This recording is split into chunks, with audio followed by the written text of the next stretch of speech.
Hey everybody, and welcome to another fantastic episode of Poddywood, the show where we talk about movies with the people that make movies. I am one of your co-hosts, Steve the Hester, and with me as always is... That would be me, Andrew Roger Carson. There is seriously not enough coffee for today, but we are at Poddywood, episode 11, Rise to Double Digits. I know, God, I honestly didn't even think we'd make it this far. And I've said that before, but it just feels like we're doing so well. I'm amazed we've gotten this far, to be honest. I know. God, all those weeks ago when we were wide-eyed innocents that had no idea of what a stressful thing this whole endeavour would be. You should try getting into Hollywood. Yes. Well, I've been digging up flagstones today, so yeah, that was fun. That's practically the same thing. Okay, so we had a bit of a change-up in our lineup this week. Due to circumstances, we were supposed to have Elizabeth J. Carlyle with us. Fortunately, in her case, she is one of the hardest working actresses and is constantly working at the moment and still wants to come onto the show. We've just not been able to align that up. So we said, no problem. We will push her episode back a couple of weeks and we will find someone equally or even more impressive. And I believe we have done that. We have brought a very special person onto our show today, a really good friend of mine who we will introduce in a little while. But first, we need to talk about what's in the box from last week, Steve. Yes, and the what's in the box was the 2008 Darren Aronofsky. Is that how you pronounce it? Aronofsky? Yeah, Aronofsky. Yep, Mickey Rourke film The Wrestler. Yes. I am going to come and just say this right out of the gate. I really enjoyed this movie. As usual, I watch these films the night before we record an episode, and I watched it last night with my girlfriend. She didn't enjoy it because she thought it was a bit long and it was a bit slow. Me personally, I thought it was a brilliant film. It's got a very documentary feel, and it tells the story of Randy the Ram Robinson, played by Mickey Rourke, who is an aging professional wrestler, and his body's falling apart, but he's still trying to put on shows in tiny little town halls and civic centres all throughout the local area where he lives. He's supposed to be Philadelphia. And then early on in the movie, he gets a massive heart attack and gets told that he has to stop wrestling.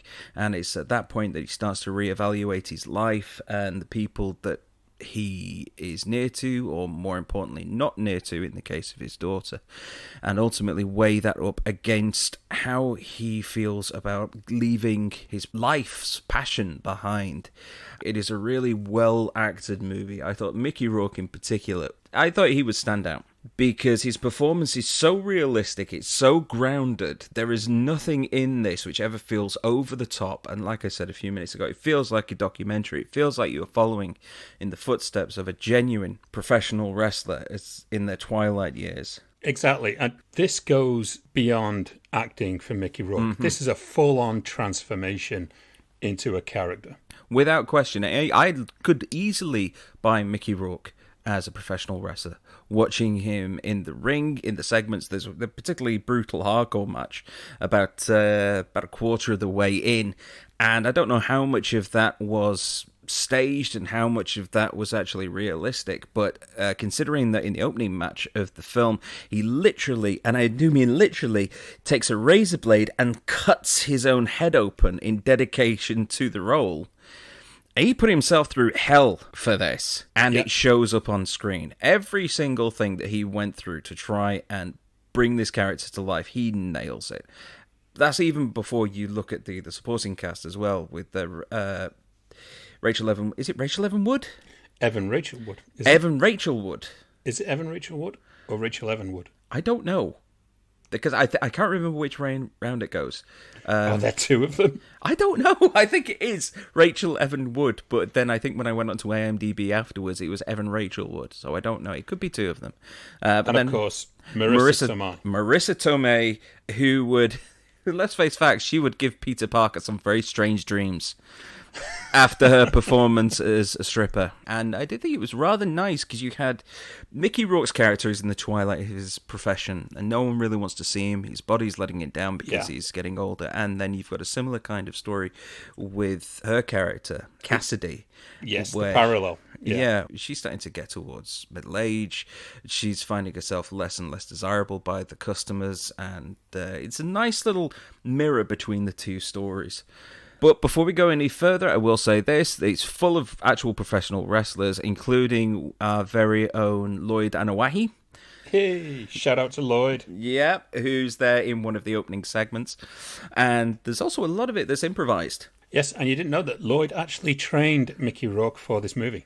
Mm-hmm. I did know that because you mentioned that at the end of last week's episode.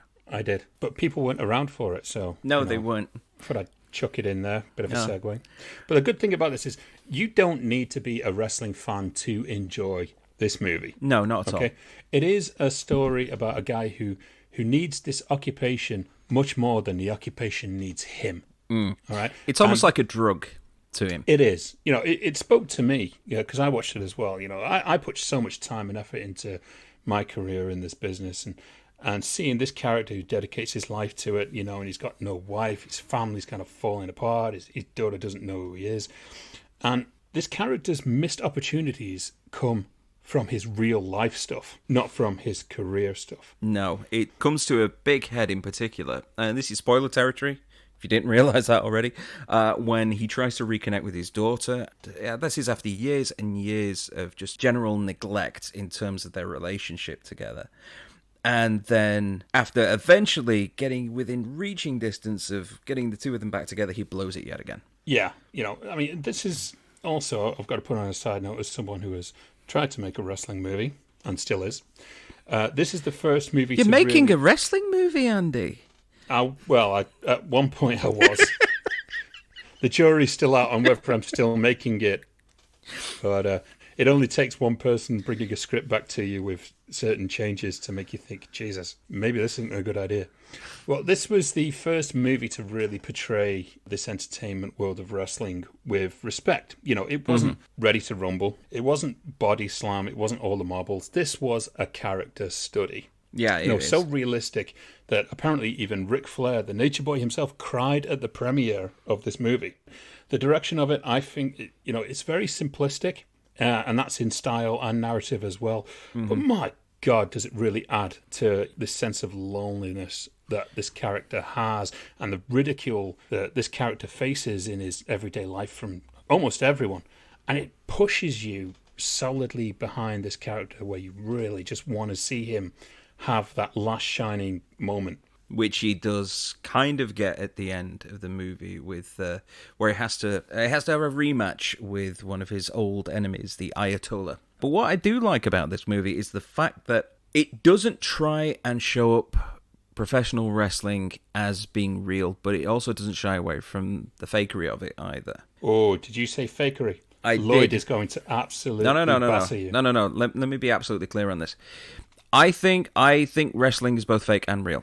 You mean the scripted nature, not fake? Yes, because one thing, you have a definite outcome. X person is going to win. That the two people, or more people, however many it's going to be, in the ring are talking with each other. That they are actively working with each other as opposed to against each other. It is not an actual competitive sport, but at the same time, you cannot deny the physicality, the ability, and the genuine athleticism that is needed to pull this off. Nobody can just step into a ring and do it. You need to be trained, you need to work, and you need to put in the time and effort to be able to do that. And so I think that massive props needs to go to Mickey Rourke in being able to pull that off. And the movie doesn't shy away from all the background stuff that goes on, and you regularly see him interacting with his opponent, and that they're discussing how things are going to go. Do you mind if I do this? Do you mind if I do that? And then they get into the ring, and then they're butting heads. Yeah, it's pretty fun actually seeing that from a director standpoint as well, where it's just like meeting up with your line producer and your first AD.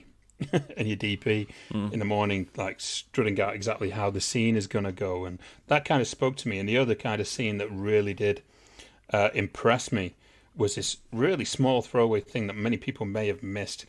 And it is when he's working in I believe it's the deli in this Yes. supermarket, and he's going up towards like the plastic curtains to go out, and you're hearing all of the cheers and everything. And as soon as he walks through it, it's just silence. Yeah. And I thought that was so clever. Yeah, again, it's mirroring what happened earlier when he was going, I think he was going out for his first or second match.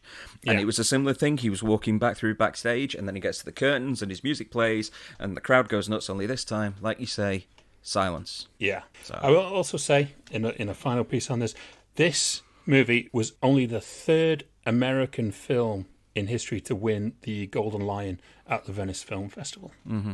Bit of trivia there for you. Yeah. For you award buffs. And before I finish up on this, at one point Mickey Rourke is seen playing on an old Nintendo, and it's kind of like an old version of the WWF, as it was their WrestleMania games.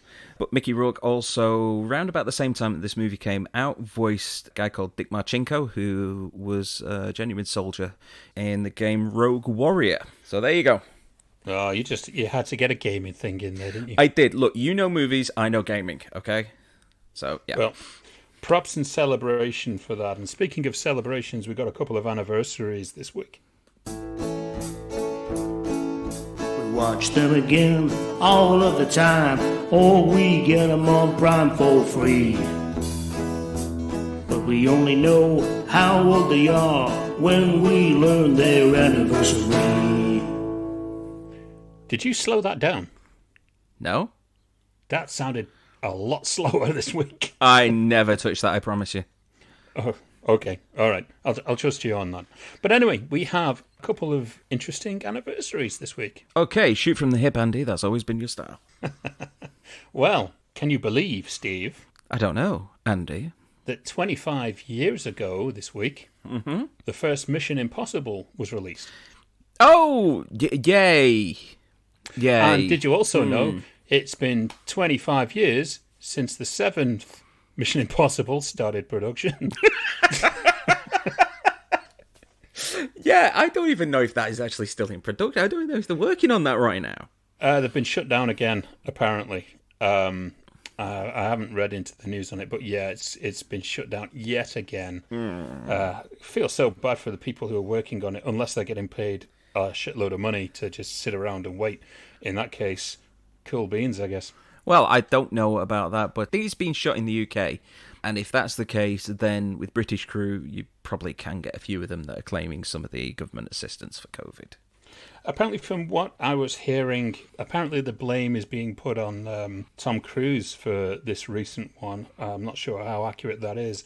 There's apparently a rumour that he went half a mile up the road and dislocated Harrison Ford's shoulder. Oh,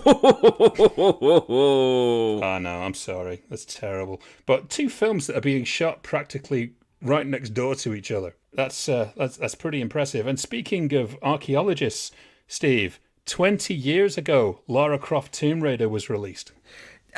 Now, you see, I think that's kind of like a bit of a guilty pleasure, that one. Oh, I thought you were seriously going to destroy this movie. No. Being the gaming nerd that you are. Oh, don't get me wrong, from a gaming standpoint, it's dreadful.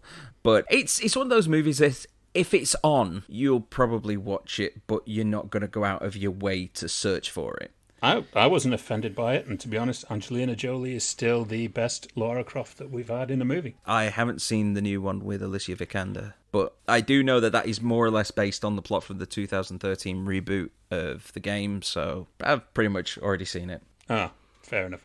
Yeah, I don't mind Lara Croft Tomb Raider. It filled an hour and a half of my time. I kind of liked it. But can you believe, Steve? Hit me, Andy. 15 years ago, Pirates of the Caribbean at World's End was released. Oh my God, now that does seem a lot longer than it actually is. And that's just a film. Yeah, we've had 2 more Pirates of the Caribbean movies since then. Yeah, and no one's paid any real attention to either of them. No, and to be honest, this is probably the one I've seen the least, which is surprising because Chow Yun-fat's in it, and normally I will watch anything he's in countless times. Yes, because I know that you're a big fan of The Replacement Killers. Yes, I am a very big fan, and people can't understand why. Jay Oliva can't understand why. He's like, why the hell do you like that movie? And that was Chow Yun-fat coming to American cinema. That was the world being opened up to Chow Yun-fat, so it was a major celebration, and the soundtrack was awesome as well. Oh, what's next, Andy? Oh, that was it. That was our anniversaries for this week. Can you believe there was only 3? Only 3? Only 3. Oh, you wait till next week. Oh, I'm guessing there's going to be a lot there. Well, we will have to see. I think it's time that we let our guest in the room. So, as I said earlier, we had a clash in terms of availability with our original guest for this week, Elizabeth J. Carlyle. She will be on again. We delayed her appearance because she'll have so much to discuss when she becomes available. So, we were very lucky to shuffle our schedule around and be able to bring someone in ahead, someone truly special. He's been a good friend of mine for many years, and he's been a better friend to the industry for over 40. So, Mark Marshall started his career in the year I was born. Sorry, Mark, just to make you feel old. No, he got his start working at Lucasfilm in 1978, working on such films as The Empire Strikes Back, you may have heard of it, and Raiders of the Lost Ark, which could fill up an entire show by itself. Oh, dear Lord, yes. In 1984, he moved to Amblin Entertainment, working alongside Steven Spielberg on such projects as Indiana Jones and the Temple of Doom, Color Purple, Empire of the Sun, Last Crusade, as well as the Amazing Stories TV show, which is still one of my favourite things from my youth. He's also from past there. He spent a lot of time, especially as a producer, on the Free Willy franchise over at Warner Brothers. He's also one of the hosts of the Executives in Exile podcast, along with Bill Daly. And he's currently a native of Oklahoma, and that's where he's joining us today. Mark, how are you doing, buddy? Oh, I'm sorry, guys. I just got a notification on my phone that from KFC that it's National Fried Chicken Day. Yay! Oh! Well, sorry about we're not that. Sponsored. Oh, I just got excited. I'm doing great, thank you. How are you guys? We're doing absolutely splendiferously. Considering the weather is absolutely atrocious. Oh, it really is. It's been horrible. We have had torrential rain like you would not believe. We had that last week. You did. When I spoke to you last week, apparently the rain was coming down sideways. Yeah, I'm really sorry about that, too. The connection was really bad, and I was only getting every other word, and I got distracted because the rain was literally coming in sideways, and the wind was blowing, and we have a tree out front that is about half gone. I mean, literally half on one side. So, I was looking with a little bit of concern at it, but it's a beautiful day today, and it's going to be in the 90s, and with 150% humidity. So, typical Oklahoma summer day.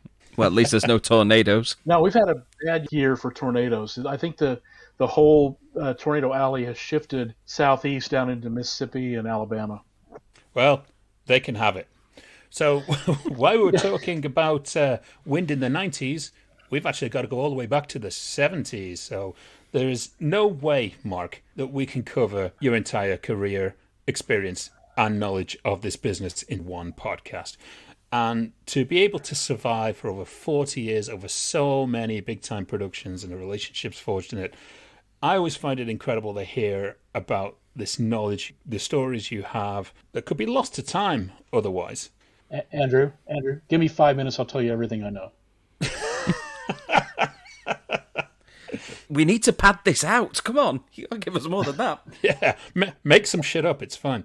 So, well, we have to naturally start with where you started, and I believe you started back at Lucasfilm. You came on right after the release of Star Wars.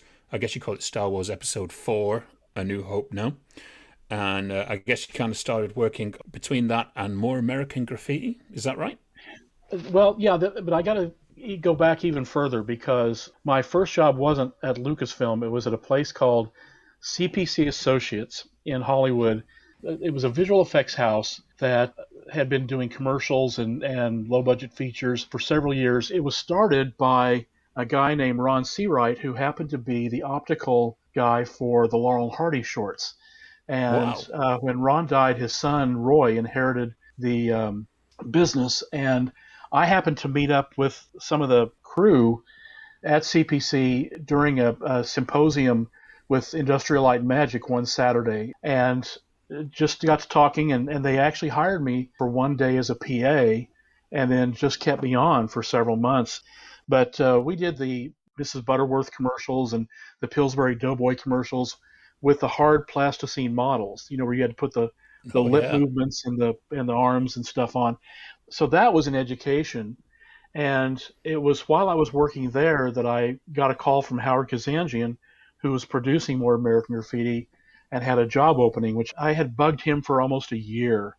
As my friend George says, there's a fine line between persistence and stalking. And I just tried to be persistent. But I had met Howard actually at a USC summer school program with Universal Studios and made his acquaintance and asked him questions. And he was just very kind to me and very responsive. And so for a year, every week I would call him and say, "Do you have any openings on the film?" And he finally said, "Yeah, I have an opening as a film runner." So I left CPC and went to Lucasfilm, and I think it was August of '78. So that was my first feature job, but my first real job in the industry was at CPC. That's pretty astonishing. I didn't even know that. And I always tend to learn these things about you. It's very weird now that I was a guest on your show. Well, I've been a guest on your podcast twice, Executives in Exile. So being able to kind of turn this spotlight around on you now is probably the biggest guilty pleasure I'm ever going to have. And very uncomfortable, I might add. Oh, don't worry. You're with a friend. Yes, and Andrew. Well, I'll tell you a little thing too here, a little side. When I was at CPC, the editor there was a guy named Ted Eckleberry, and Ted had this big editing room, and there was an elderly gentleman that sat on his couch every day. And finally, after about 2 weeks, I finally got the courage to say, "Who is this gentleman? I've never seen him before," and they were astonished that I didn't know who it was, and they said, "Well, there's a book on him, about him, down at Larry Edmunds' bookstore in Hollywood. Why don't you go get it?" So I dutifully went down and found the book, and I felt like an idiot. It was Tex Avery. Oh, what? Yeah, I know. And so I bought two books, one for myself, one for my brother, and went back and said, "Do you think Tex would autograph this?" And they said, "He'll give you a hard time, but he'll do it." So at the end of the day, I went up and said, "Tex, would you mind signing these?" And, "Oh yeah, put up. I'll get to them later." Came in the next morning, and there were two books, both with pictures that he had drawn of Bugs Bunny, and his said, "What's that, Mark?" To my good friend Mark, Tex Avery. And I had a chance to get to know Tex before I left for Lucasfilm. And when I would go back to visit the guys at CPC, he was still there. He called me Big Daddy. "Hey, Big Daddy." Anyway, I was so sad when he passed away in 1980. But someone, a friend said, "You're the Forrest Gump of the film industry." Um, I don't think he meant I was stupid. It was just I was there, kind of in the right place to meet some of these legends, and I never. I still think of Tex a lot. Oh god, I was massively jealous of the fact that you worked on one of my favorite movies, Empire, and now I learned that you're working with one of the greats of animation. Oh, I'm even more jealous now. Well, and I didn't know. I knew his work, but I didn't know who Tex was, and so that was a culmination of the two figures that really impacted my childhood. I got to meet them both before they died. One was Tex Avery, and the other was Bob Keeshan, who was Captain Kangaroo. So I could die a happy man. Well, speaking of being the Forrest Gump of the industry, you came in right into it when cinema was changing, obviously with Star Wars, and you're right there in the hotspots, surrounded by the new kids on the block in George Lucas and Steven Spielberg. You've practically entered motion pictures right around the time that these guys are starting to become the hottest thing in Hollywood. So how was it kind of coming into that? For me, looking back on it at least, the 70s, I think, was probably the most exciting decade in movie history. Definitely. Now, I know everyone says the 30s, or the 40s, but the 70s was a changing the guard. And it started actually at the end of the 60s with Francis Coppola and in his rise. But, it felt like it was a new industry again with people like George and Steven and Bogdanovich and Friedkin and all those guys.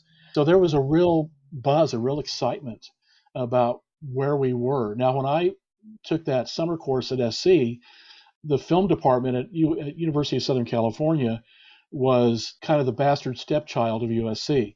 It was in a Quonset hut with a quad where everybody kind of sat and did their thing, and the soundstage was a little dilapidated garage. And to look at it now, of course, and see what it has become is just indicative of what those young directors, how they changed the industry. So coming in kind of at the end of the decade in '78 was really thrilling. I mean, the studios were crazy busy.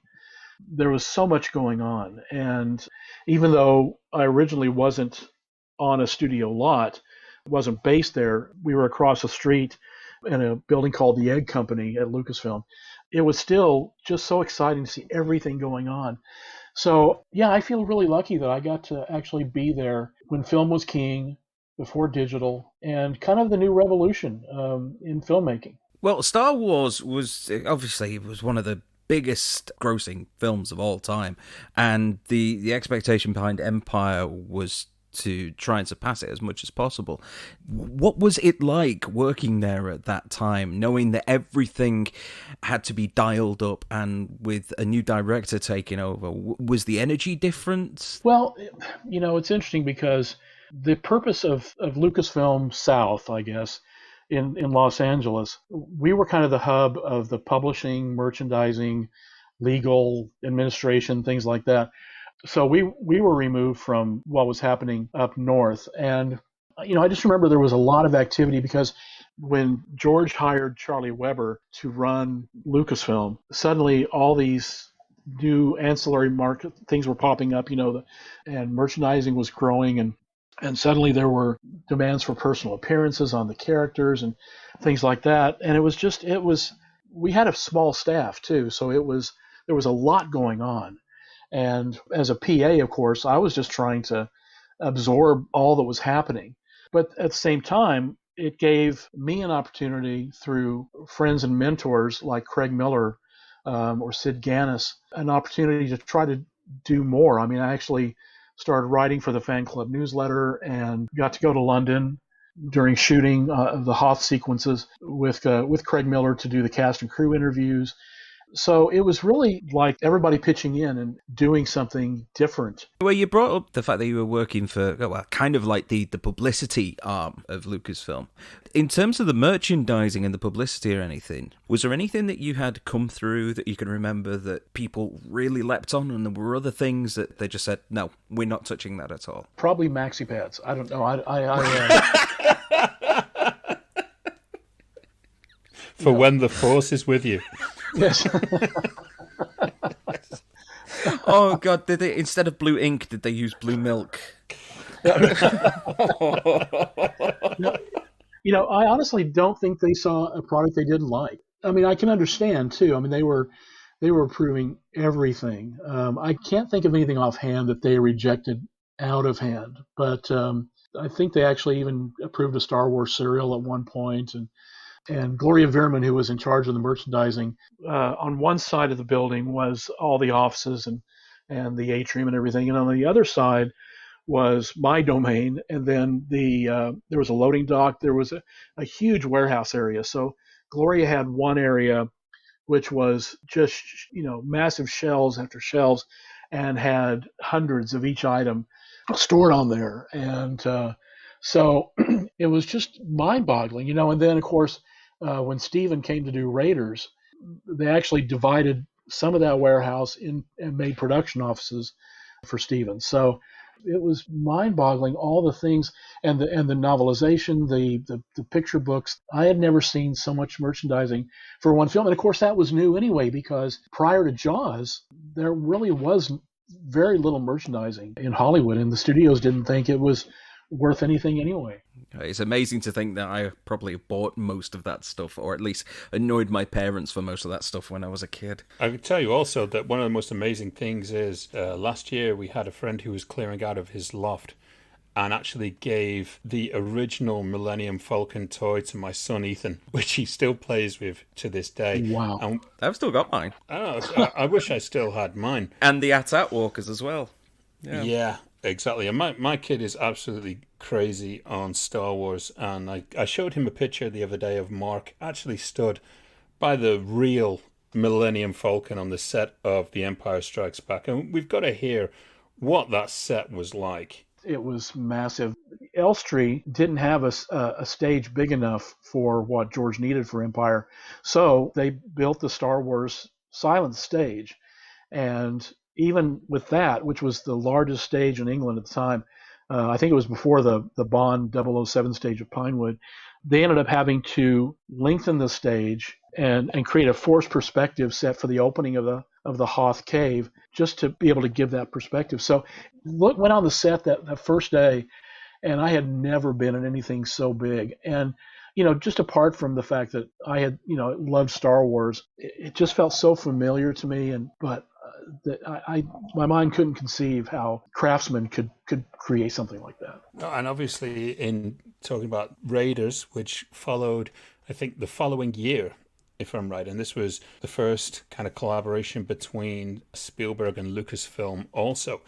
And how crazy is it to think that Raiders of the Lost Ark is celebrating its 40-year anniversary right now? Don't remind me.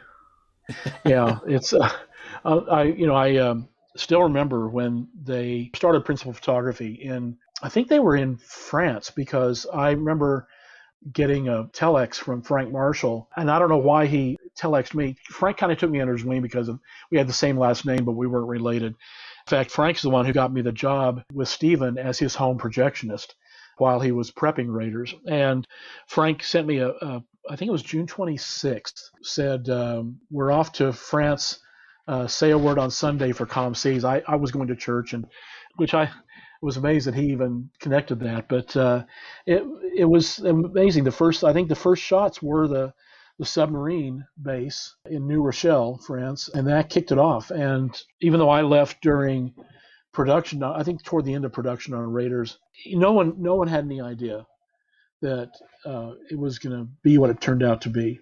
In fact, Steven, the story is that Steven almost didn't get to direct it because no studio would touch Raiders if Steven was attached as director. This was following 1941, right? Yes, which I think he's always been unjustly accused of. I think Hollywood was waiting for him to fail because he was just, between Jaws and Close Encounters, they wanted this guy to fall. And I remember when Steven first came to Lucasfilm to start working, two guys came up to Steven and said, "Hey, we're going to go see 1941 tonight." And Steven stared at him for a minute and then said, "Have you ever noticed how many women work in this place?" And walked away. I mean, he just didn't even want to talk about it. Wow. So, this was his chance to prove that he could make a film on budget and on schedule and creating a classic in the process. Well, he certainly managed to do that, and also gave Harrison Ford his second iconic role. Yeah, I remember the way they did the casting sessions is Lucasfilm had this really neat, beautiful kitchen with an old-fashioned stove and a big island. And instead of just having people come into his office and read, Steven would take the actor or the actress into the kitchen, and they would make something like either cookies or bread or cake or whatever, and they would just talk. Then when they were finished baking, the food would go out onto the window ledge, and the people who worked at Lucasfilm would come up and grab a cookie or whatever and stuff, which I thought that was really unique. And then when it came down to do the screen tests with Tom Selleck, and I think it was Sean Young was one of the main. Sean Young, and then, believe it or not, Melissa Sue Anderson from Little House on the Prairie, who played Mary the blind girl, actually auditioned as well. But Steven set up a 16mm camera on dolly tracks and sat in the courtyard in the atrium and did the screen test. So we were kind of all there for the entire process, and how unique it all was and how fresh it all was for us. There's a documentary which is part of the Indiana Jones box set, and some of that footage is on there. But I know that they were very reticent to get Harrison Ford back in for this, weren't they? Well, George was, because I think George didn't want to use the same people over and over, unlike Scorsese, who used De Niro all the time. And I think George just wanted to use fresh faces. So he was the one who was reluctant. But when Selleck, I think Selleck was actually offered the part and then had to turn it down because CBS picked up the option for Magnum PI. And so he was unable to do it. And here they were without a leading man. and Steven suggested Harrison, and George finally, agreed. And Harrison, I think, was a little ticked off that he wasn't being considered. So he kind of stuck it to them when it came to negotiations for the salary. Obviously, at this time, you worked on, correct me if I'm wrong, all three of the first Indiana Jones films. You worked kind of closely with Amblin throughout that time. And how crazy is it now to see that Indiana Jones is still going with Harrison Ford, with George, and with Steven still to this day? Well, my career, I kind of came and went during the Indiana Jones films. I left during production on Raiders. I joined Amblin during post-production on Temple of Doom, and then I left Steven during production on Last Crusade. So I got to be there for some of it. I mean, I was Steven's personal assistant, so I got to be at the scoring sessions for Temple of Doom. And one of the projects that Steven had me do was he had me picking up Ke Kwan, who was Short Round, and taking him to press interviews, things like that, because he kind of wanted to personalize it. So I spent a lot of time with Key and his family and taking him to different interviews. So, I mean, listen, I was just kind of watching the whole process. I was learning the whole time. So I didn't have any responsibility for the shaping of the films or anything else, but I had a front row seat to learn, which was really important to me. And so the Raiders films still have, a great deal of meaning for me. Okay, well, before we do move on, you touched on Temple of Doom, which had a bit of controversy with the level of violence that was in it, along with Poltergeist.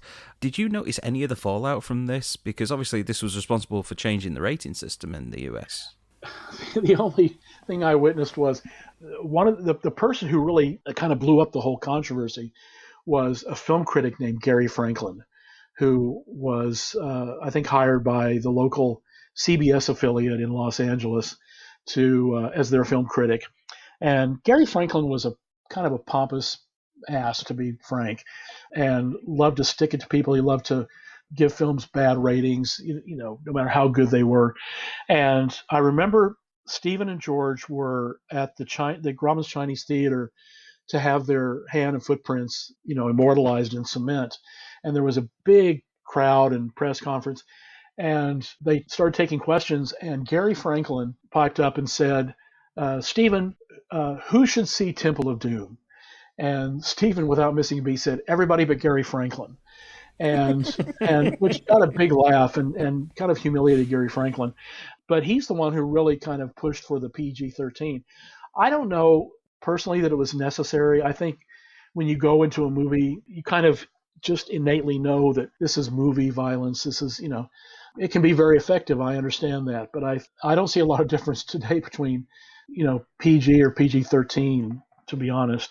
But it did create quite a bit of controversy at the time. And I think it died down actually very quickly after the MPAA decided to go ahead and issue the new rating. Okay. Regarding obviously your then shift to Amblin, and I think you kind of answered this kind of question for me, but I've got to bring it up.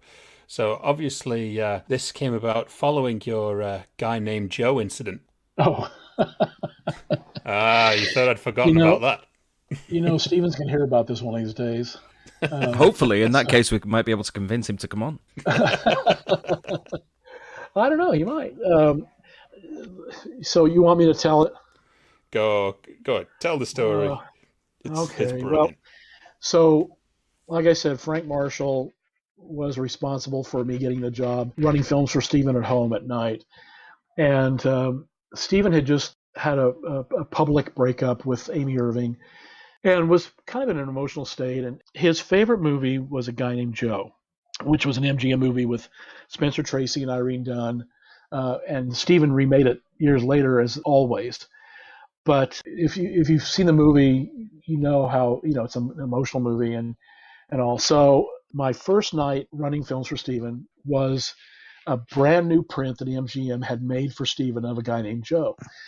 So I threaded the film up. Now, when Frank said, do you know how to run a projector, 35 projector? I said, of course. I've been around them all my life. Well, I actually had been for a year when I was working at a theater in my hometown, but I'd never run one. So I threaded up it was a double system. So I threaded up both projectors, and lowered the lights and started the film. And there was a terrible noise. And so I stopped the film and said, Stephen, I got a little problem. Let me just take care of it. He was cool with it. And I looked down, and I had split the first 50 feet of a guy named Joe right down the center. So I snipped the film, rethreaded it, started it up, and this time it was fine. Rewound the film, put it in the can, and never told him. Oh, so how much was missing off the beginning, though? Was it just the countdown? Yeah, main titles. Well, I think that was crackerjack thinking by yourself, Mark. It's hard to believe that within 10 years, people will not know how to do that anymore. I think I pulled over. After I left Stephen's house, I pulled over somewhere and collapsed, thinking my career is done. I had a lot of those things during my time at Lucasfilm where I thought my career is over, just because of things that happened. When George decided to let 20th Century Fox distribute Empire, I was sent to Fox with a letter to the chairman of the board, Dennis Stanfill. And I was told to give it directly to Mr. Stanfill. And I said, no problem. So I get to Fox, I find the building, I go in, and I am sweating and so nervous. I went to the bathroom and gained my composure, and then went to his office. And the outer office was dark. There were no assistants there. And so I said hello and heard this voice inside the inner office saying, yes. And it was Dennis Stanfill. So I opened his door, and it was like the hallway to the Wizard of Oz, walking across that room. It was huge. It's like you could land a plane in it. And I got up to the desk and said, I have a letter from George Lucas for you, sir. And he looked me up and down and said, thank you. I said, oh, you're welcome. And I walked out of his office and into the hallway. And I thought, well, now what was he looking at? And I looked down, and not only was my fly open, but my shirt tail was pulled out. And I thought, there's no point in even going back. I'll just keep driving, and maybe I'll end up in Oregon somewhere. But fortunately, Mr. Stanfield never reported me. So maybe it happened to him once. You never know. Maybe he just fully got it.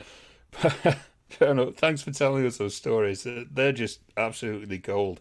But, you were there at Amblin during Stephen's real shift into mature filmmaking.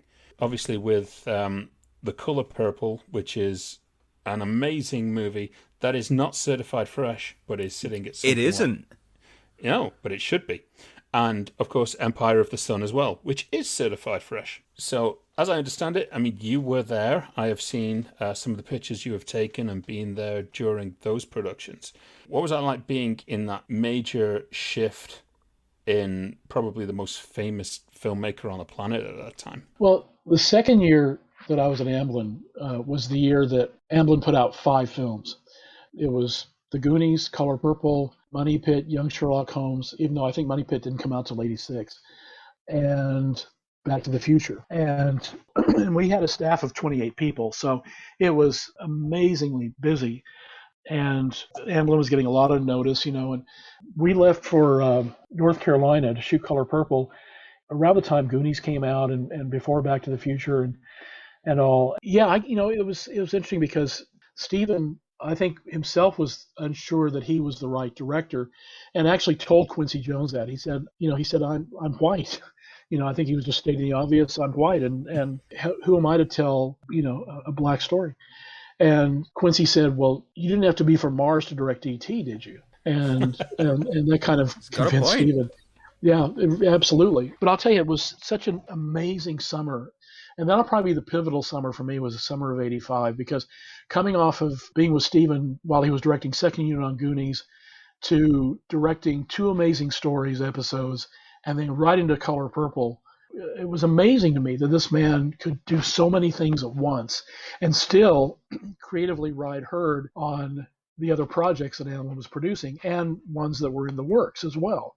So, yeah, I still amazed. Now, I didn't end up going to Shanghai or to Spain on Empire of the Sun. I ended up holding down the fort, but because I think Kathy and Frank didn't feel like it was, they didn't want to spend the money to have me go along and have to house me and feed me.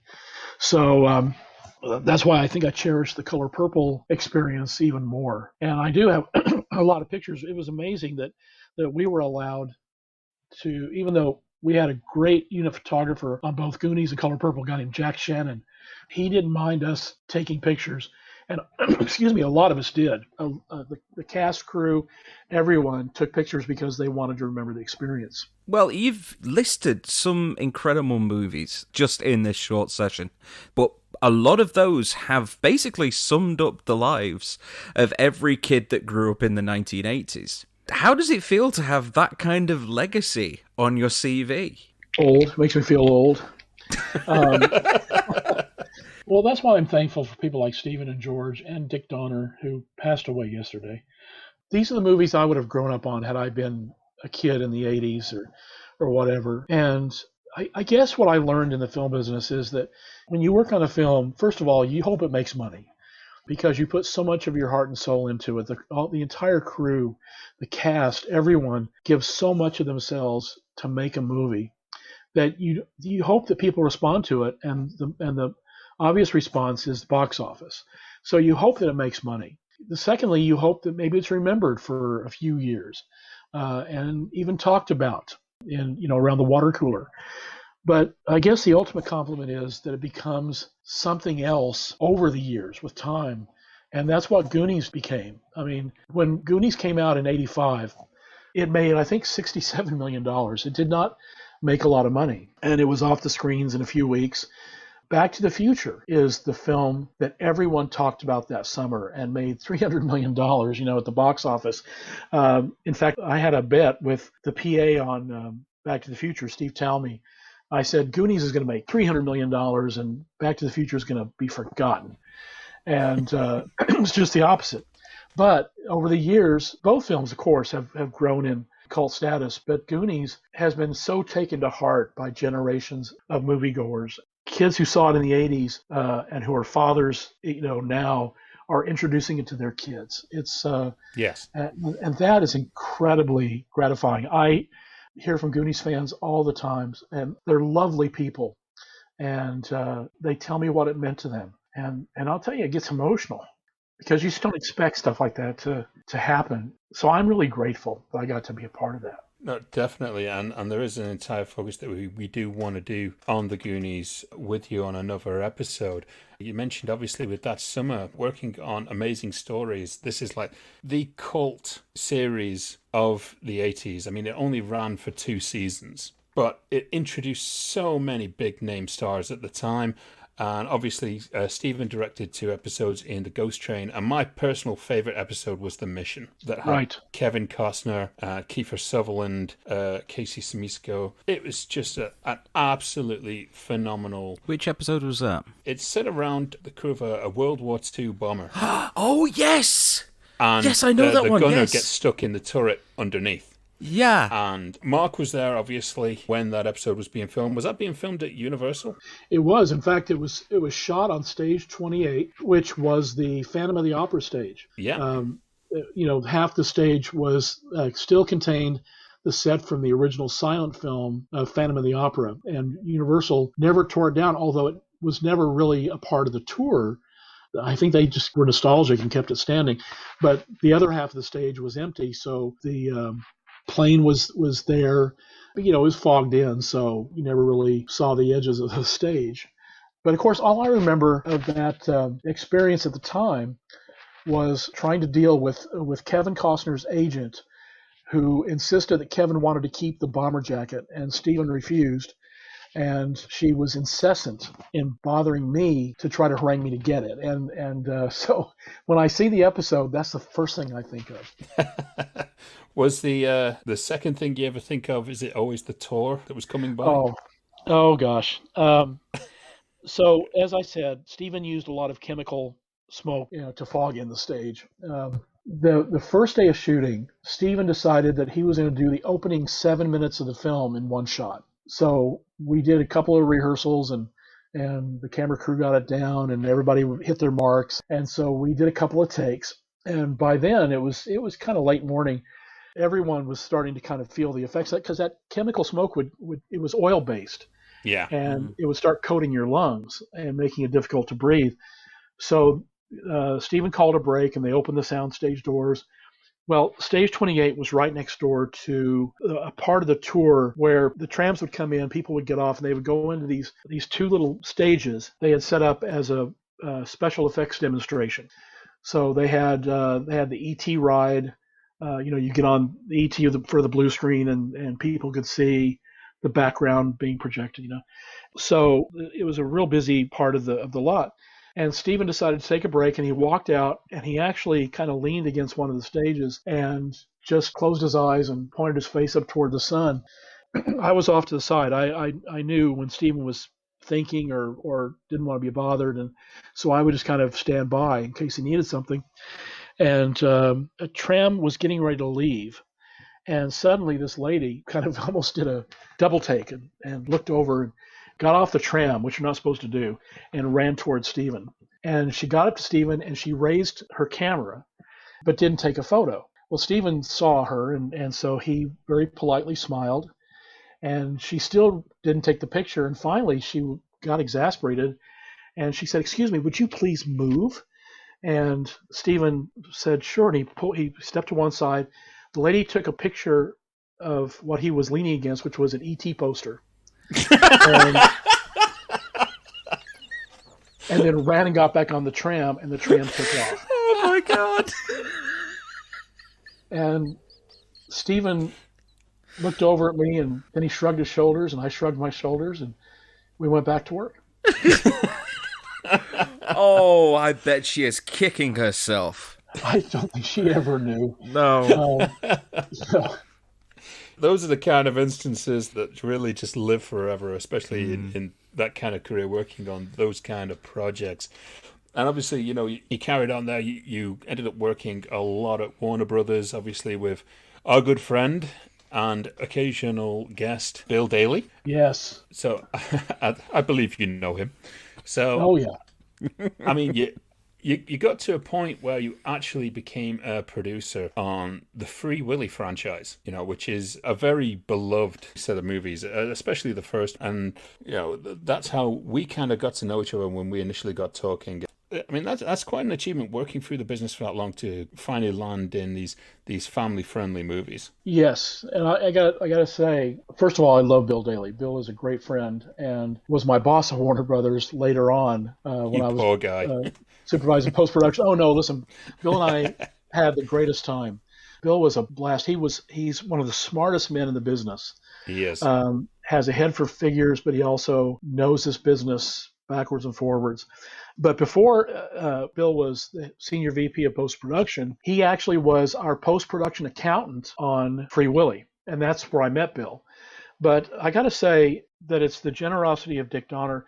When I left Steven, it was a tough decision to leave him. But, I wanted to get into production so badly. And I knew that if I stayed with Steven, the chances are that I would have just stayed an assistant for the rest of my life. So I left Amblin, and Dick hired me originally as his production representative on Tales from the Crypt. Dick was one of the 5 executive producers, and because he was directing Lethal Weapon 2 at the time, Dick needed someone to kind of look out for his interests, and he hired me.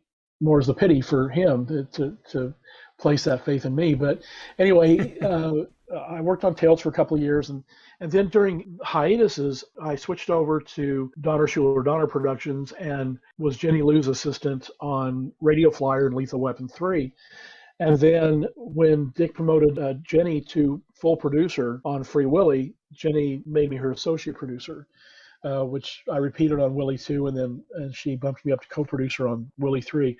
And that was a precious time. I mean, all 3 of those films, getting to work with, directors like Simon Windsor and Dwight Little and Sam Pillsbury, and especially working so closely in post-production, because I was kind of given that dominion. And that's when I really developed a love for post-production and for the crews that work so hard. They're the unsung heroes. I mean, editors, music editors, sound editors, ADR, Foley, scoring, all of that whole process was something that I just fell in love with. So I had the best of both worlds, getting to be there from pre-production through production, but then also supervising post-production, which kind of gave me another career. But the Free Willy films will always be special. Jason Richter was his first film he ever did. Getting to work with the late, great Augie Schellenberg, Michael Madsen, Jane Atkinson, Lori Petty, Michael Ironside. I had some great times talking to Michael. Richard Reilly, who is one of the greatest character actors ever. There are just so many stories. I know we don't have time to go into, but it was a blessing to be able to do those films. Well, Free Willy films, they are loved by many, but there was still a little bit of controversy with regards to the killer whale itself, because you've got a movie which is about freeing the whale from captivity, and yet the actual whale itself stayed in captivity for some time afterwards. Yes. Was there any kind of fallout from that you remember particularly? Oh, definitely. Well, first of all, Free Willy was so well received, and a lot of kids wanted to go into marine biology after that, and they fell in love with Keiko. I mean, we all did, but the reality was that Reno Aventura in Mexico City, where we shot those sequences, owned Keiko, and even though he was in poor condition, there was nothing that Warner Brothers could really do about it at the time. However, when Free Willy was a hit and Warner's decided to go forward with Free Willy 2, when the announcement came out, the hate letters started coming in. We actually had one, looked like a little girl, with the handwriting, who wrote to Terry Semmel, one of the co-chairmen of Warner Brothers, and said, "If you don't get Keiko out of Mexico City, I'm going to kick your ass." We had one lady addressed a letter, "Dear Mr. Cruelty."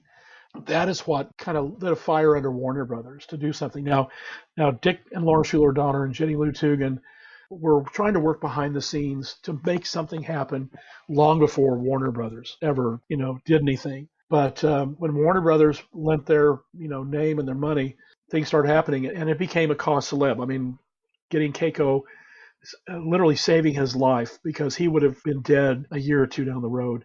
And getting him, rehabilitating him in the Pacific Northwest, and then releasing him into the wild in Norway, where his pod was huge.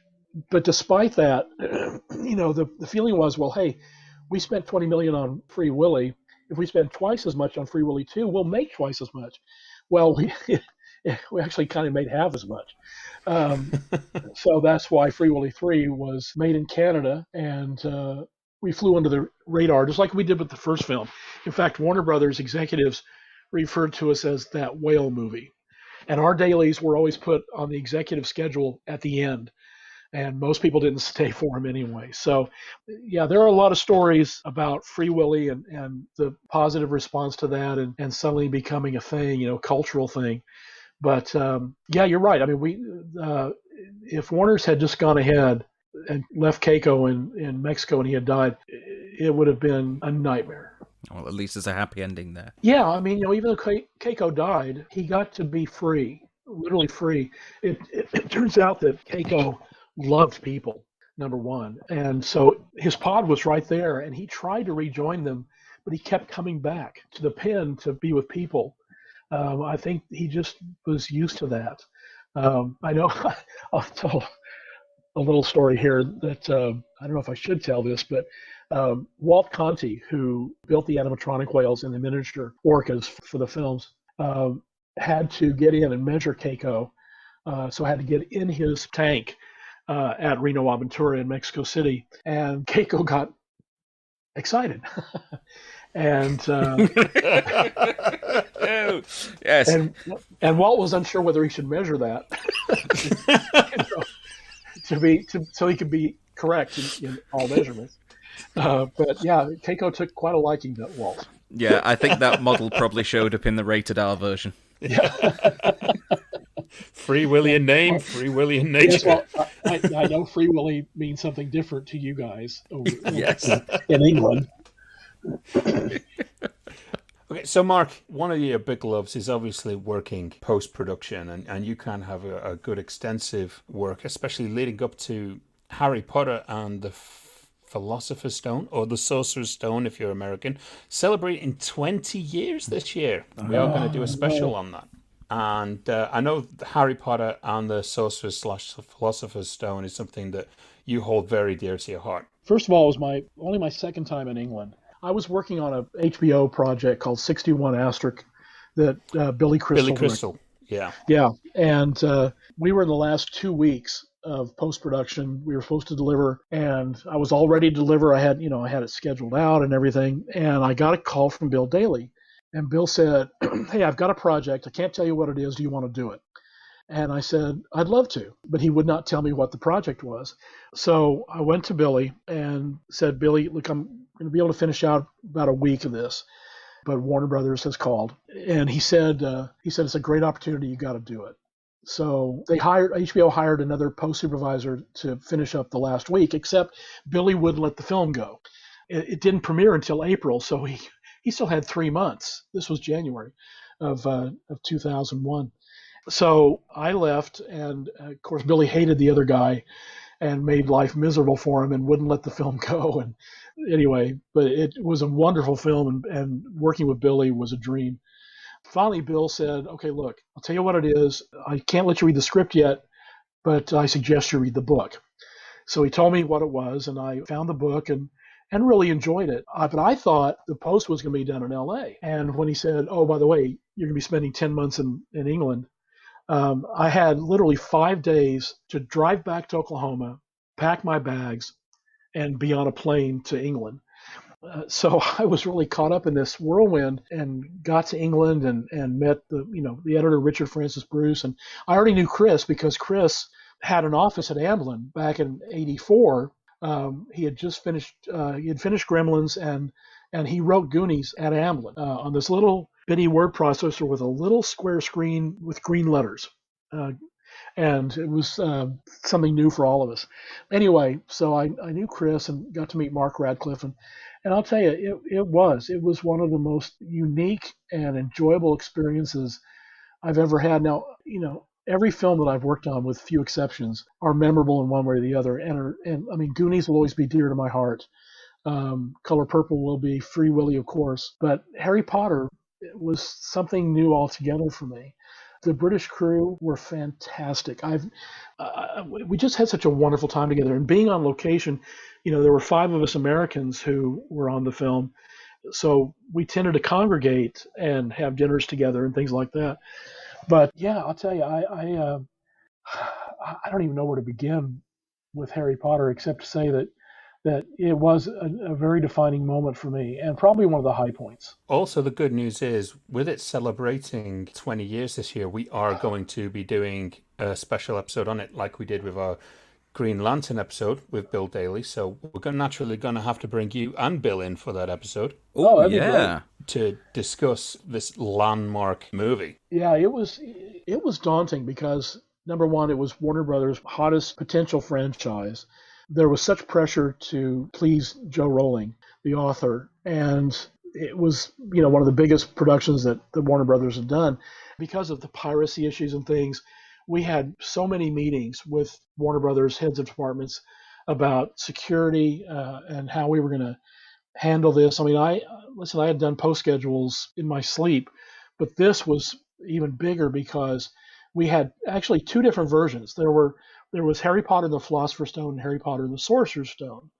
And so the kids had to say in one version Sorcerer's Stone, another version Philosopher's Stone, which affected 2 reels, which isn't a big deal, but when you multiply that by 14,000 prints, and you have, when you're doing subtitled and dubbed versions, keeping that all straight, all the while visual effects are coming in at the last minute.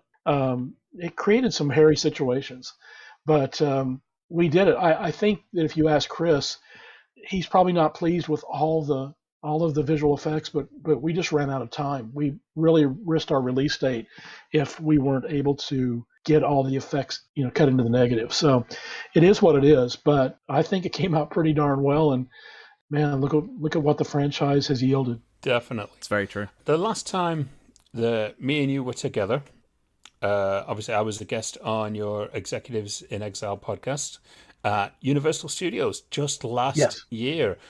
Boy, doesn't it feel much longer than that. Oh, it does. And obviously, we're along with your co-host Bill Daly and another guest of ours, Becca Marks, was there as well.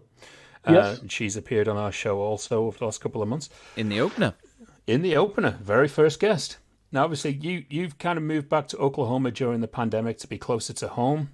And obviously, the movie scene there in Oklahoma, it's seeing this emergence over the course of the last year, especially now with Scorsese in town shooting his next big movie. So, how is the scene at this moment?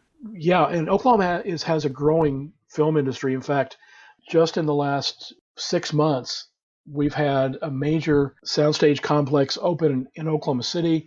There are sound stages now in Tulsa. Um, and we for years we've been kind of the independent capital. Famke Janssen made her directorial debut in Oklahoma. William H. Macy, made his directorial debut here. Paul Dano actually directed a film called Wildlife in my hometown 2 years ago. Terrence Malick shot here. John Wells shot August Osage County here. And Martin Scorsese is over about an hour away in Pawhuska shooting Killers of the Flower Moon, which is a $200 million Apple production. So we just kind of signaled that, hey, we're open. We're following the rules that were set by SAG, but maybe it's the wind that comes sweeping down the plains. Who knows? Hey! That seems to kind of blow away all the ill stuff. But we're getting more and more productions going, and so it's exciting. There's actually more happening here than there is in LA right now. And I don't mean to sound cynical, but I just don't think LA is ever going to recover fully because the incentives in other states, like Georgia and Louisiana and Canada, are too competitive, and California is too rigid. So while there definitely will be production going on, there's really nothing going on at Universal right now, and this is a year and a half after the shutdown first happened. So I just feel like it's a more exciting time to be here than out there, and there are more opportunities. And of course, I may be joining you shortly as well. I'm hoping so. I'll tell you, I know you're going to have a fantastic experience here, Andrew. And I can't wait to introduce you to the people here, and you'll want to make every movie here. Oh, that's right. Go off and leave me. See if I care. My mother warned me about men like you. I'll check in once a week. Good. You can have me as a guest on. I'll host it with Neil. It'll be fine. Well, Mark, there is so much more of your career to cover, and we've only covered kind of a half of it, and we do want to have you back and have a talk again about this other half of your career. And I want to say now, you once classed me on Executives in Exile just last year as the most persevering writer-director in this business. But in comparison to yourself, my 10 years really has been nothing. You've experienced all the highs and lows in this business, and you still dedicate your life to it. And this is kind of the real difference between those who truly love this business and those who are just in it to make the money and move on to other things.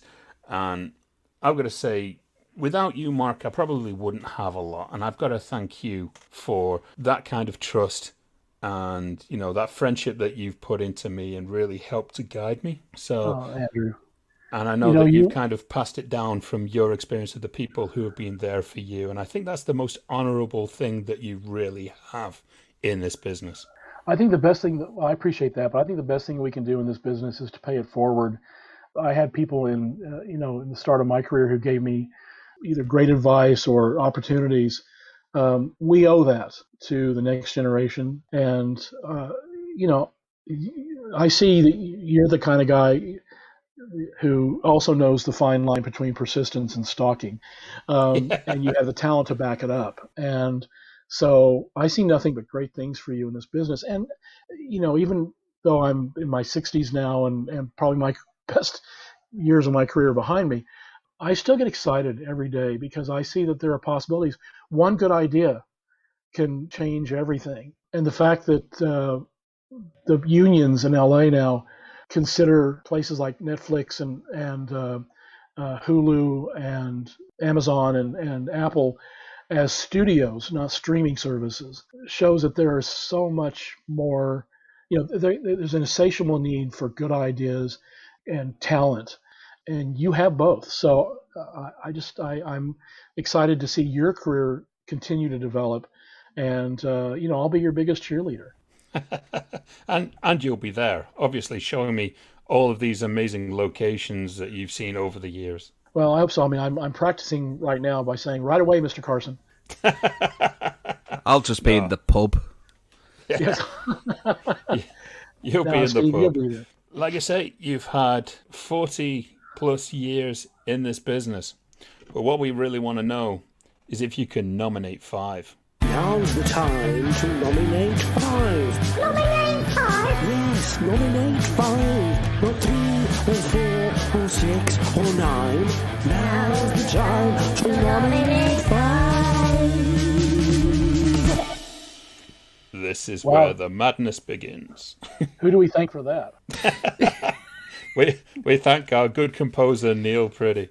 Yes, who's done all of the music for this show and has come through time and time again. Yes, and will continue to. So, nominate 5, Steve. What is nominate 5 about? Well, basically, we like to challenge each of our guests to nominate 5 of something. It varies depending on who we have on, but it's usually their top 5 movies, the top 5 movies that feature certain aspects, the top 5 scenes, the top 5 musical cues in the case of our aforementioned and very, very esteemed colleague Neil Pretty. So what do we have for this week from Mark? Well, for Mark, I have asked him this week, because he has such a rich history over the case of these last 4 decades, and it would be a crime not to ask him what 5 films he loves the most. So, top 5 recommendations for people to go and find. They may have seen them, they may not have seen them. And we will count down 5 to 1, because this countdown rarely goes right. It's never gone right. It's never gone right. No. So just throw them in any order, but we'll do it as a number. So, Mark, are you ready? I keep thinking of the line, Danny Glover's line from Lethal Weapon. I'm getting too old for this shit.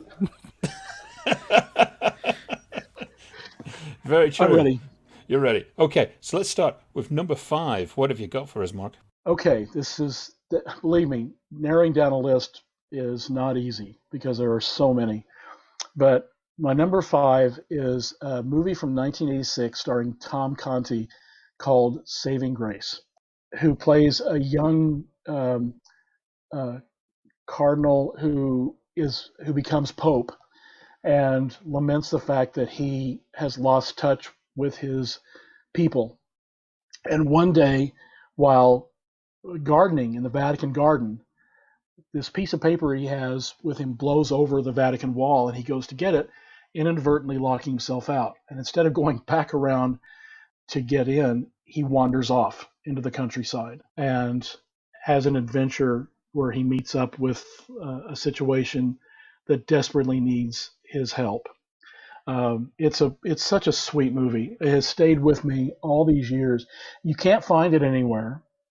I don't think even on eBay, but I have a digitized copy, and I'll tell you, I watch it every once in a while because it has such a sweet spirit about it and such a hopefulness as well, that there really is, there are good people in this world. So that's my number 5. Okay, wow. Then, so what is going to be your number 4?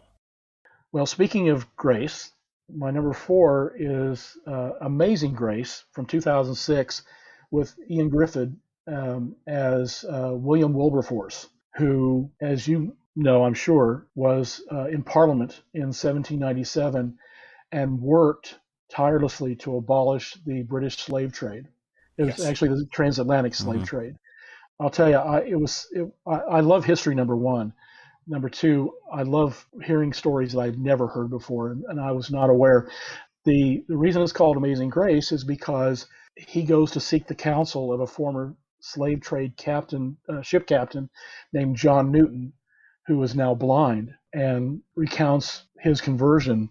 And he was the author of the songs Amazing Grace. Oh, right. Wow. Now, this is 2 films I have not seen yet. that I've already got to check out. Oh, I knew that getting Mark, we would get like some titles that we probably never heard of. That's how extensive his knowledge is. I'm just very no, pleased that you're finding films that you've never heard of or not seen instead of me. It's rare. It's very rare. listen. There's not enough time. I mean, there are some wonderful gems out there that that I'm sure I'll never see. No, it's very true. You can't see them all. So what's number 3? Number 3 is a film that I love. It was Paramount Pictures 1977, a movie called Islands in the Stream with George C. Scott, who plays a sculptor and kind of hermit in the British-controlled Bahamas during World War II. And he has a series of events that happen. His sons come to visit him. His 2 ex-wives come to visit him. And it's just a simple story of a man who's kind of reckoning with his past and then decides to take a stand when he returns to the U.S. in helping some refugees. And it died quickly because it came out right after Star Wars came out. I think it came out in July, actually. And it played for a week in my hometown, and with 2 people, I think, in the audience the entire run. But the most notable thing for me is the most amazing and beautiful score by Jerry Goldsmith, which was one of his favorite scores. But Islands in the Stream, and it's Claire Bloom, David Hemmings, Gilbert Roland, Hart Bachner. Just it's an amazingly beautiful lyrical movie. But did one of those 2 people in the audience have a Macintosh on their lap? Oh, there you go, Steve. There's a throwback to episode 1. Brilliant. I'm going all the way back to episode 1. Oh, good God. Okay. Right, so what is going to be your number 2? Number 2 was an independent film that came out in 1998 called Smoke Signals. Brilliant. I have seen Yes. this. Number 1, it's the theme is universal. It's not just confined to Native Americans, but it's about 2 young men on an Indian reservation in the Pacific Northwest who are struggling. And one of the young men's father, who abandoned him when he was a child, has died in Arizona, and he and his friend go to get the body to bring it back to the reservation. It's just full of revelations. It's about the relationship between fathers and sons, and the ending is a killer. It really is. Still gets me every time. No, I will reinforce that. That is such a strong choice. And it's a film that a lot of people have either never heard of or forgotten about, but it's one that definitely deserves to be seen. And Sherman Alexie's dialogue is so beautiful and so, and I'll tell you, it's just Thomas builds the fire, and Victor, the 2 young men, were amazing. Tantu Cardinals in it. This is a gem that needs to be rediscovered. So I heartily recommend it to everyone. Wow. So, I mean, I'm almost scared to ask, because this is, if I haven't seen what your number 1 choice is, I'm going to be so embarrassed. So, what is your number 1 choice, Mark? Well, first, can I do an honorable mention? Okay, we'll let you. Okay, thank you. My honorable mention would be a film from 2012, South Korean film called, I can't even pronounce the actual name, but the American title was Masquerade. Ki Huy Kwan, who again played Short Round in Temple of Doom and Data and Goonies, introduced me to this film. And it stars Bang Hun Lee as a commoner who looks like the king. This is back in the early dynasty, and ends up portraying the king because the real king is poisoned. His love for his country and his realization that the politics make no sense causes him to change his country. And it's a poor description, but it is such a wonderfully, I mean, nobody makes films like the South Koreans, and this one is just so special. I recommend it highly. Well, I've not seen that one either, so this is not going well for me. No, it isn't. Now you know how it feels, Andy. I know, I've been put right in the spotlight on this one. So go on then, Mark. What is the number 1? Okay, my number 1 film is a film I've loved since I saw it as a kid. I watch it as often as I can. It's Preston Sturges' film Sullivan's Travels. Brilliant.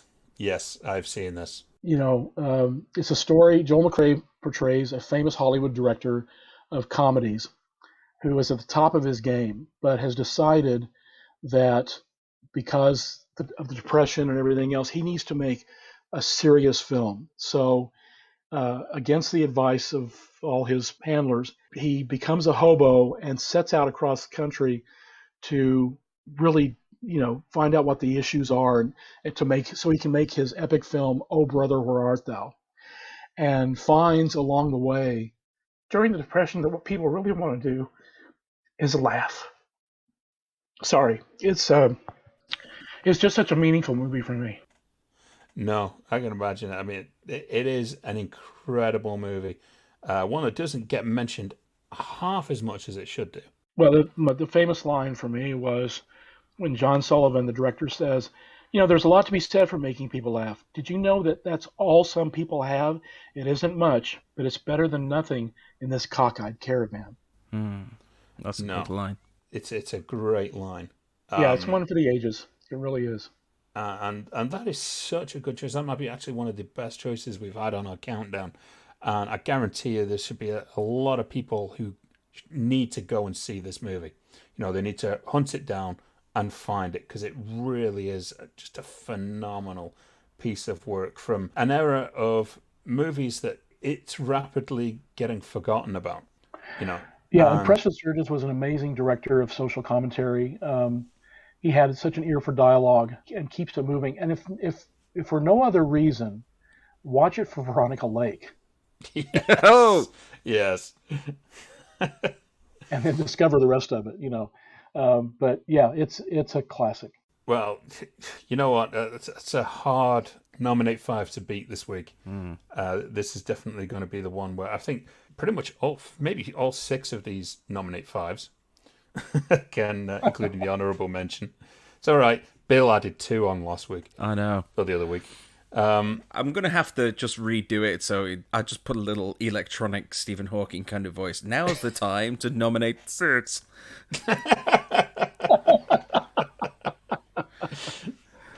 But no, the one thing I also do want to mention, I give an honourable little mention here, is people need to find a documentary film that Mark was heavily involved with called Remember the Sultana. Yes, please. And if you don't know about this, well, we've got the man here who can tell us all about it. Mark, tell us about Remember the Sultana. The Sultana was a steamboat that plied the Mississippi waters between St. Louis and New Orleans during the Civil War. And at the end of the war, the Sultana was tasked with bringing the Union POWs home to Camp Chase, Ohio, to be mustered out from Vicksburg, Mississippi. But because of greed and overcrowding, the boat exploded on April 27th, 1865 at 2 o'clock in the morning and killed hundreds of soldiers, emaciated dying soldiers, as well as passengers. It's the worst maritime disaster in U.S. history, but no one knows about it. They all remember the Titanic, but the Sultana had greater loss of life on a boat 1/5 the size. And this documentary that came out, Mark, you were producer on it, and I know that you did a lot of editing on it as well. Well, my brother and I co-produced and co-directed it. My friend Brendan Hedges wrote it, and a wonderful, wonderful editor named Dave Edison did the fine cut. I did the assembly because I knew where the rhythms were, but Dave made it so much better. And we got picked up by Amazon Prime, where we are now, and we had an amazing crew. Sean Astin is one of my executive producers. Jim Michaels, a dear friend who I've known for 35 years, and was most recently executive producer on Supernatural, the series. Was a co-producer. I was an executive producer. Sean narrates it, and then we have some incredible voice talents like Jim Cummins, who was the voice of Winnie the Pooh and Tigger. Bob Bergen, who's the voice of Porky Pig, believe it or not. Glenn Morshower from 24, Thomas Ian Nicholas, Jason Richter. Just an amazing group of actors doing the voiceovers of the soldiers. So if you like documentaries, honestly, you have got to go and see this documentary. It is absolutely fascinating, and it's history that you should know about. I was really amazed that fewer than 2% of the people know about it, including history professors, don't even know about it. So, and if you do get it from Amazon Prime, rent it or buy it, and you like it, please leave a review. We appreciate it. We will. And when you get a review, you just go there, you type in your nice words in the box, don't you, Steve? Yeah, and you also ask, "What's in the box?" What's in the box? What's in the box? What's in the box? What's in the box? I don't know what. There you go, Ethan. You just weren't quite there. No. Weren't quite there. I was trying to stay. Just had to jump in the last second. I thought it was revenge for absolutely nailing that Bill Daly "What's in the Box." Oh, yes, you did, you swine. It is the best segue I think we ever had on this show when he said he was waiting on an Amazon delivery. Yeah. And you Should I be frightened? No, not at all. I'm the one that has to be frightened in this segment. And why is that, Steve? What is What's in the Box? Well, I have, shall we say, a rather narrow-minded... I'm going to stick with narrow-minded view of movies. I tend to watch very populist ones, car chases, explosions, all the rest of it, and Andy is trying to broaden my movie horizons. So, he has a box full of movie titles, which are all certified fresh on Rotten Tomatoes, and he's going to pick one out in a minute. If I have seen it, that gets put to one side, and then we keep picking out new film titles until we find one that I haven't seen, and then I have to watch that the night before our next show and review it. So, just like we did with The Wrestler last week, what do we have for me next week?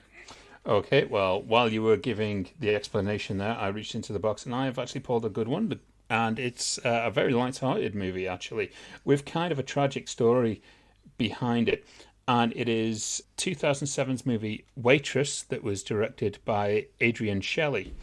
And Adrienne Shelly, she was a phenomenal talent. A phenomenally talented actress. This was her directorial debut. Unfortunately, she was murdered before this movie premiered. Wow. And it was a really sad end to a really fantastic directorial debut. But you've got Kerry Russell, you've got Jeremy Sisto, you've got Nathan Fillion, and Adrienne Shelly is in it herself as one of the characters. And it truly is a wonderful movie. Andy Griffith is also in the movie. I believe it was his last ever film role. And I know the cinematographer of this movie very well. And I know he's incredibly proud of this movie. So you will enjoy it. Well, as you probably guessed, I haven't seen this, but by this time next week, I will. Yeah, so, I didn't even ask if you had seen it. I knew you hadn't. That's how I know this game. Although I will say this, though, just hearing the name Nathan Fillion, Yeah, all behind it already. Sorry, I'm a brown coat. What can I say? Have you seen Waitress, Mark? No, I haven't, but now I will. Yeah, well, you can join the discussion next week. You can watch it yourself, and then I know that you two are probably friends on Facebook, and you can help join the conversation on there. Just as much as you can join it on Twitter at Poddywood, or you can join us on the subreddit of r/Poddywood. Yes. There you go. Get the plugs in. Yes, get those plugs in. Mark, I always love talking with you, mate. It's always great, and I'm so happy to kind of pay it forward and have you as a guest on my show, because I've been on yours 4 times now. Well, Andrew, thank you. It's always a pleasure as well, and Steve, it was a pleasure meeting you. And you, you've got some really, really good stories. So I am hoping that you'll come back on in the future, and then we can delve into your career some more. Well, I'd love to, and I look forward to the day when we can talk about Dick Donner without me breaking down, because he was an amazing guy. He truly was. And, he's left a massive imprint on this business, and we will cover that when, a bit more time has passed. Yeah, so, thank you. For now, I have been Andrew Roger Carson, as always. And I have been sitting on my bed this whole time. Well, anyway, I think we've entertained people for long enough, Steve, so I think we need to say ciao. Ciao.